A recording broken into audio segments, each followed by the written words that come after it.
Bienvenidos a Punto Crítico, programa de EWN Televisión. En el programa de hoy vamos a tratar el tema de amenazas a la flora y a la vegetación en el territorio colombiano.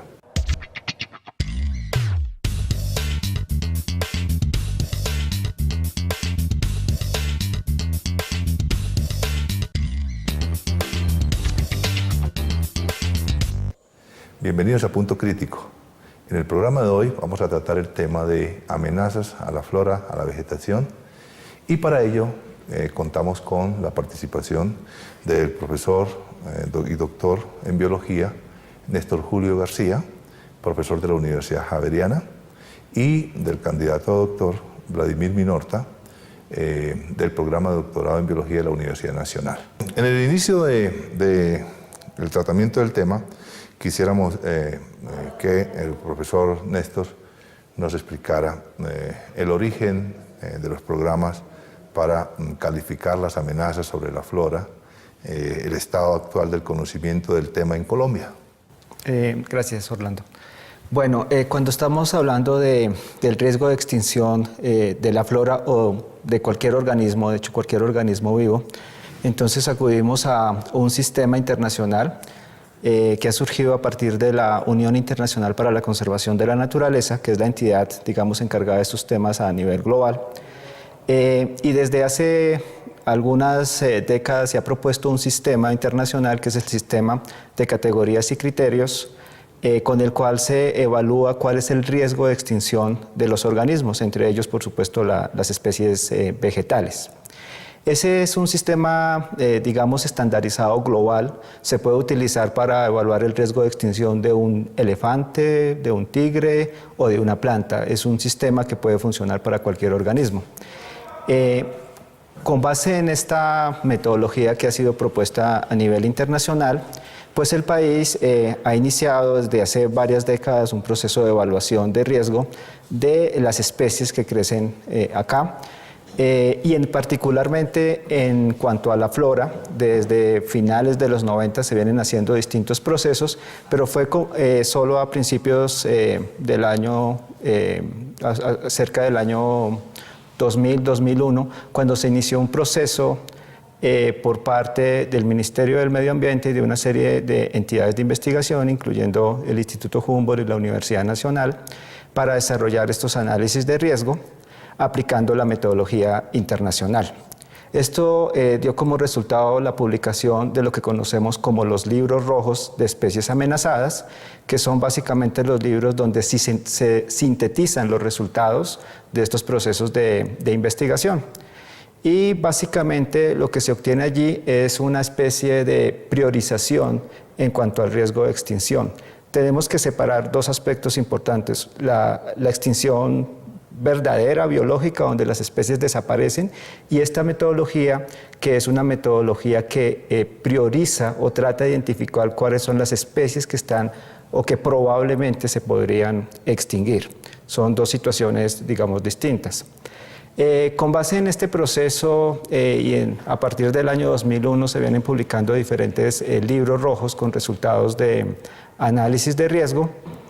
Y este proceso se desarrolló hasta el año 2007 aproximadamente, con apoyo, por supuesto, del Ministerio del Medio Ambiente, y dio como resultado en esta primera etapa alrededor de una evaluación de 1.300 especies de nuestra flora nacional, que bien sabemos hoy en día que puede ser que la flora en el país puede superar cerca de las 30.000 especies, pero solo se ha evaluado oficialmente 1.300 especies.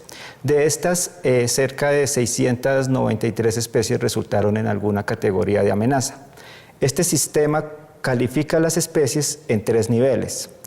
En el nivel más alto son las especies que están, de acuerdo al sistema, en un eminente riesgo de desaparecer, que se denomina en peligro crítico, y de estas en Colombia tenemos un poco más de 100 especies en esta categoría. Es decir, que son especies que están o podrían desaparecer de la faz de la Tierra digamos, en un tiempo cercano si no se toman medidas para su conservación.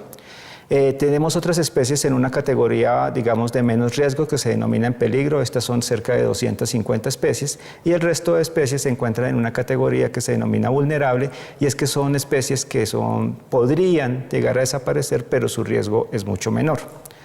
Eso, un aspecto que me parece bien importante resaltar es que de esas cerca de 693 especies que se encuentran en alguna categoría de riesgo, el 75% son exclusivas de Colombia, solo crecen en Colombia. Por lo tanto, digamos que la responsabilidad de la conservación de estas plantas depende exclusivamente de las acciones que hagamos los colombianos, que hagan las entidades de investigación, el gobierno, porque estas especies no las encontramos en otras partes del mundo. El resto, otras especies, digamos el otro 25%, sí crecen en países vecinos y pues digamos que entonces el riesgo de extinción se disipa un poco también, considerando que allí pueden haber acciones de conservación. ¿Qué tenemos entre las especies que en Colombia se han identificado como especies amenazadas dentro de estos procesos? Básicamente tenemos especies incluyendo frailejones, especies de páramo como frailejones, cerca de unas 35 especies se consideran amenazadas. Tenemos palmas que han sido categorizadas como amenazadas, tenemos árboles, por ejemplo, maderables, y esto nos lleva un poquito a pensar qué tanto hemos evaluado de la flora colombiana. En este momento, más o menos hemos evaluado el 8% de la flora que crece en el país. Eso nos da pie a pensar que tenemos muchísimo trabajo todavía por realizar en la evaluación. Esta parte que toca a usted es muy interesante. Uno se pone a sacar estimativos. Si tenemos más o menos unas 25.000 especies de plantas con flores y redondeando más o menos podemos llegar con los otros grupos a unas 28.000, 29.000 especies en Colombia. Lo que hemos considerado es muy poco porque ha sido un enfoque netamente taxonómico, es decir, según los grupos. Cada vez es menor el número de taxónomos a nivel mundial. Es una crisis terriblemente preocupante. Cada vez es menor la posibilidad de conseguir fondos para adelantar este tipo de programas. Ante eso, habrá que planear o proponer una estrategia. Yo me pregunto si, por ejemplo, recientemente se logró el catálogo de las plantas que crecen en Colombia, haciendo un poquito a un lado la premisa de que había que hacer una flora con carácter sistemático o taxonómico, sino simplemente cuáles son las especies de las plantas que crecieran en Colombia. Yo no sé si en un futuro tendremos que tomar una decisión si sacar un libro rojo de las especies amenazadas según los grupos de criptógamas, los grupos de plantas vasculares, para lograr en 5 o 6 años tener como un estimativo. Porque al paso que vamos, a mí me parece que es muy lento.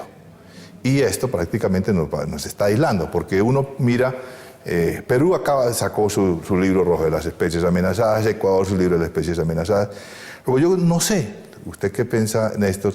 Si en un momento dado, ya con el conocimiento que hay, se podría plantear un giro al tratamiento, al enfoque de los trabajos futuros.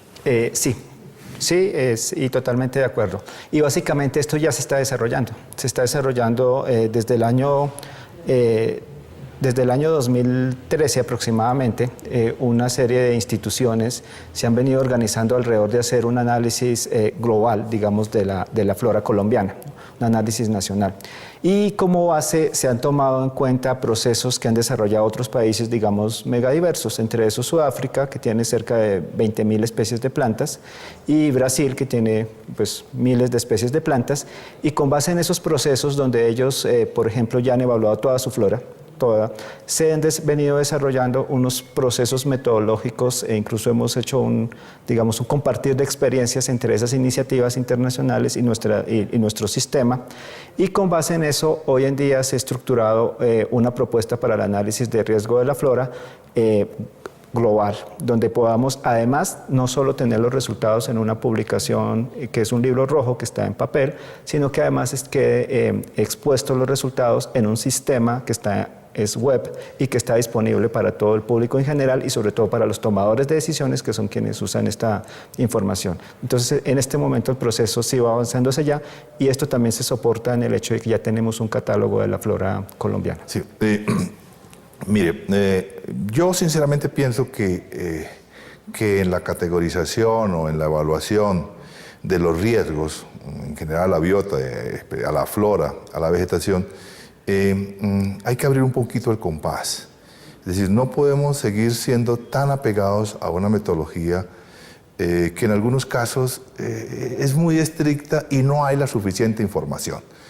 En Europa se acaba de culminar un trabajo inmenso que es las amenazas a los hábitats. Y esto me parece que podría ser un referente apropiado para nosotros. ¿Por qué? Porque desafortunadamente, como estas iniciativas dependen mucho de las entidades internacionales como la Unión Internacional de Conservación de la Naturaleza, etcétera, los lineamientos metodológicos son muy estrictos, ¿no? Y a veces solamente se acepta que se hagan unos tratamientos a nivel de familia, etcétera. Mirando desde la otra óptica, por ejemplo, del hábitat, uno dice, bueno, como se pensó cuando estábamos en el problema de cuándo vamos a terminar o cuándo vamos a tener un primer acercamiento sobre la riqueza de la flora de Colombia, cuando se hagan los tratamientos taxonómicos o cuando al menos se tenga un catálogo de lo que tenemos.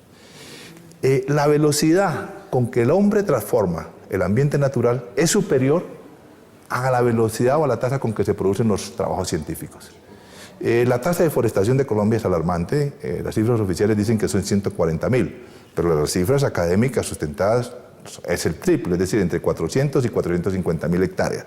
Eso significa que, como la deforestación nunca para, entonces el recurso se va a acabar. Y es decir, la transformación del hábitat es muy fuerte. Un caso patético lo tenemos aquí en Bogotá. Ha habido una polémica porque la alcaldía quiere utilizar unos terrenos de la reserva Van der Hamer en el norte que son o están ligados a un tipo, por ejemplo, de humedal casi que en extinción como hábitat, que son los humedales que están relacionados con las aguas freáticas y las aguas de escorrentía. Si nosotros como país y como comunidad científica no damos un giro y nos abrimos un poquito y decimos, bueno, vamos entonces también a tratar de hacer una caracterización de los hábitats y a tratar de calificar esos hábitats. Por ejemplo, los humedales altoandinos es un hábitat que hay que preservar y con ello incluiríamos las especies. Yo creo que eso es importantísimo. Hay una preocupación, es que en este tipo de nuevas estrategias hay que abrir un poquito más la parte metodológica para no solamente seguir los criterios tan estrictos de la Unión Internacional de Conservación de la Naturaleza, para lo cual no hay medidas. Y así, por ejemplo, esta conservación del hábitat y de los sistemas naturales y de los ecosistemas, en los cuales la vegetación, la flora es el componente principal, al menos es muy importante. Nosotros tenemos el caso de la Orinoquía, por ejemplo, Vladimir.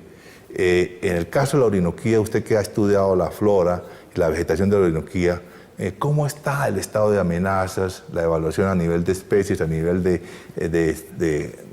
tipos de bosque, de comunidades? Bien, gracias, profesor. Realmente la región, para todos es claro, es cerca del 30% del territorio nacional y eso ya implica una extensión bastante considerable. Conexo a ello, la Orinoquia siempre ha sido concebida de una manera un poco despectiva frente a las demás regiones naturales. Quizás porque prevalecen formaciones de sabana frente a las formaciones boscosas. Y en esa medida, el cómo se han concebido los pastizales o el cómo se han interpretado han sido un poco relegados frente a diversos trabajos investigativos. Hay varios enfoques, hay varias metodologías, hay varios estudios. Todos, sin lugar a dudas, coinciden en lo siguiente. Y es que la vocación y el uso que se le está dando al territorio en la Orinoquia está yendo en detrimento de una manera muy contundente frente a la calidad del entorno físico, es decir, del hábitat, pero también a la flora, a la vegetación y desde luego a los ecosistemas. Entonces retomó algo que dijo el profesor que es sumamente interesante, y es que sin lugar a dudas tenemos que ajustar los procesos bajo los cuales nosotros estamos calificando o estamos identificando, determinando o caracterizando esas posibles amenazas o esos posibles frentes o agentes tensores que están afectando las distintas coberturas vegetales. Para nadie es un secreto que la pérdida de bosques en todo el país pues es sumamente drástica. La Orinoquia desde luego no es ajeno a ello. Tenemos muchísimos problemas. Aparte del extractivismo del petróleo, inclusive de minería, tenemos serios problemas de instauración de monocultivos, tanto lícitos como ilícitos. ¿Eso a qué ha conllevado? Sin lugar a dudas a que ocurra fragmentación en las distintas coberturas boscosas, pero sin lugar a dudas a la... sin lugar a dudas a que se vayan relegando ciertos taxones y vaya ocurriendo un reemplazamiento en las distintas coberturas boscosas. Nosotros en la Orinoquia tenemos bosques ribereños, que son los bosques pues, que están ubicados a lo largo de los grandes cauces. Tenemos los bosques de galería, que son aquellos que están en medio de una matriz de pastizales con distintas variaciones en donde hay varios componentes, como los palmares mixtos. Uno de ellos, que es quizás un tipo de vegetación emblemático de todas las áreas extraandinas del oriente del país, son los morichales o los cananguchales, como se conocen en la Amazonia, en donde el moriche, Mauritia flexuosa, pues es la especie que prepondera. Este sistema, esta comunidad vegetal, este tipo pues, de vegetación, está siendo drásticamente afectado, no solamente por la pérdida de aquellas especies que la acompañan, no solamente por el factor mismo de pérdida del moriche, sino por lo que se le está haciendo al hábitat. El hábitat como tal se está transformando, se están secando las fuentes hídricas y con ello, sin lugar a dudas, estamos afectando y estamos desplazando estas especies. Nuestros recientes resultados nos arrojó un panorama dramático en varios aspectos, y es que de las 4.347 especies de plantas con flores que documentamos para la región, encontramos que cerca del 23% están en algún grado de amenaza. Eso son aproximadamente 900 especies.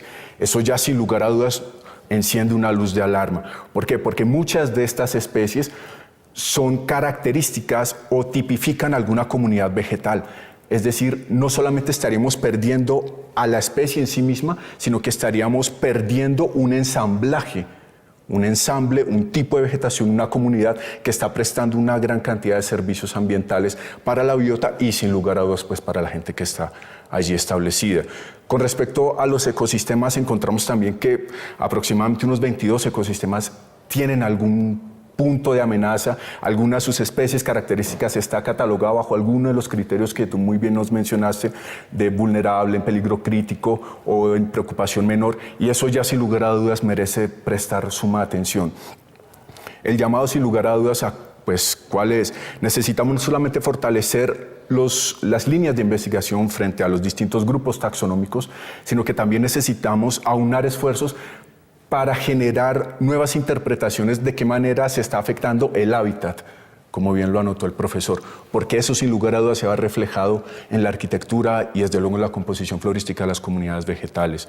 La implicación en ello, pues creo que es más que evidente. Sabemos que en la región pues, ocurre una recarga en todo el sistema hídrico para el norte de Sudamérica, y eso pues, va a tener serias consecuencias a lo largo pues, del presente, digámoslo así. Gracias. Usted mencionó al moriche y a otras palmeras. Varias especies de palmeras están muy asociadas, están directamente relacionadas con lo que fue el proceso cultural y de asentamiento de nuestros pueblos indígenas. Néstor, usted como buen conocedor del grupo, ¿qué nos podría comentar sobre el estado actual de esas poblaciones? En algunos casos sí es sustentable algunos paquetes tecnológicos que se que se piensan se podrían desarrollar, por ejemplo, en el caso de los palmitos, etcétera? Y para hablar de esto es importante recordar cuáles son las principales causas o los principales fenómenos que están generando la extinción o posibilidad de extinción de estas plantas. Particularmente los fenómenos son, como lo mencionaba, la destrucción del hábitat. Y aunque sí está reportado y es importante para un grupo minoritario de especies el aprovechamiento, por ejemplo, económico, como en el caso de árboles o de ciertas palmeras, en realidad el fenómeno más relevante es eso, es básicamente el deterioro del hábitat. Entonces, si pensamos en el aprovechamiento de algunos recursos de nuestra flora, en realidad a partir de planes de conservación se podrían plantear sistemas de aprovechamiento que en muchos casos de hecho podrían beneficiar desde mi punto de vista la posibilidad de disminuir el riesgo de extinción, porque en últimas, ¿quiénes causan la extinción? Las personas y la transformación de los ambientes que se están generando. Entonces es muy común que si a las personas un recurso le es significativo, le es importante, probablemente se puedan generar acciones en las comunidades también para su conservación. Entonces para mí sí es viable, pero es viable soportado sobre procesos, por supuesto, de investigación y de planeación de ese aprovechamiento, no un aprovechamiento desmedido, sino un aprovechamiento bien controlado, bien estudiado, que se pueda desarrollar. Y en el país todos sabemos, no solo en las palmeras, sino en muchos grupos biológicos tenemos unas potencialidades enormes en plantas medicinales, en fibras, en frutales, que realmente podríamos aprovechar. Entonces yo lo veo incluso como una oportunidad para generar acciones de conservación de esos recursos.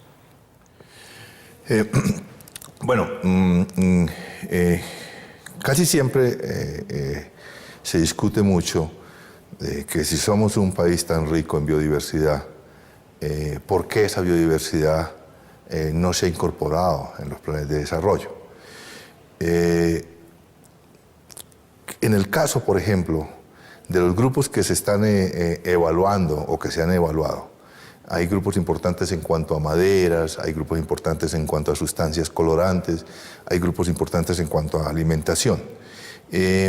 ¿Han tenido ustedes alguna receptividad a nivel gubernamental de algunas de estas propuestas? En particular, el mayor interés ha existido sobre las maderas. Es un grupo muy, prioritario en el país y a ese grupo se le ha dado, mucho énfasis por los trabajos que se han realizado en análisis de riesgo. De hecho, se han hecho planes de conservación soportados o presentados por el Ministerio del Medio Ambiente. Y recientemente se han venido dando, apoyo o por lo menos haciendo planes de conservación para grupos como las orquídeas, que es un grupo muy importante por el valor ornamental, para las palmeras, que recientemente también se ha surgido, y para otros grupos de interés económico internacional, incluso como las samias, que es un grupo de plantas ornamentales. Entonces sí hay una cierta receptividad, por lo menos desde las entidades gubernamentales, por estos grupos. Es indudable que en estos programas de evaluación de las amenazas necesitan de apoyo de otras ciencias, de otras temáticas. Por ejemplo, en el caso de las maderas, para un país como el nuestro, en donde nuestras especies forestales tienen tasas de crecimiento muy bajas. Por ejemplo, si uno piensa que un árbol de carreto demora 150 a 200 años en alcanzar su diámetro mayor, un arbolito de un indio desnudo 50 años, un roble 80, pues esto es preocupante. ¿Ustedes cómo se imaginan un escenario en donde en el futuro, además del criterio taxonómico, incorporemos estos criterios, ¿no? Por ejemplo, de índices de crecimiento, de dominancia de las especies? ¿Creen ustedes que eso sería conveniente plantearlo para las nuevas iniciativas? Sí, justamente una de las líneas de investigación para continuar con estos procesos de análisis de riesgo es la realización de estudios ecológicos sobre nuestra flora. Por ahora existen muy pocos, pero es hacer estudios ecológicos que den información para hacer mejores evaluaciones del análisis de riesgo. Sí, Claro que sí, estoy completamente de acuerdo. ¿Qué se necesita? Necesitamos simplemente fortalecer mucho más nuestras líneas de investigación frente a la caracterización de las comunidades vegetales. En el momento en el cual tipificamos y sabemos qué comunidades vegetales tenemos, sabemos qué especies le dan ese nombre, sin lugar a dudas vamos a tener una información lo suficientemente robusta y fiable para tomar acciones directas frente a las problemáticas locales y desde luego proyectarlas en un escenario regional. Bueno, muchísimas gracias. En el programa de hoy pues, se tocaron puntos muy importantes que sirven para que la ciudadanía se entere sobre las amenazas que existen sobre la flora, la vegetación, los sistemas biológicos en el país con mayor expresión de biodiversidad del mundo. Agradecemos al profesor Néstor García y a Vladimir Minorta su participación en el programa. Y a todos ustedes, muchísimas gracias por su atención.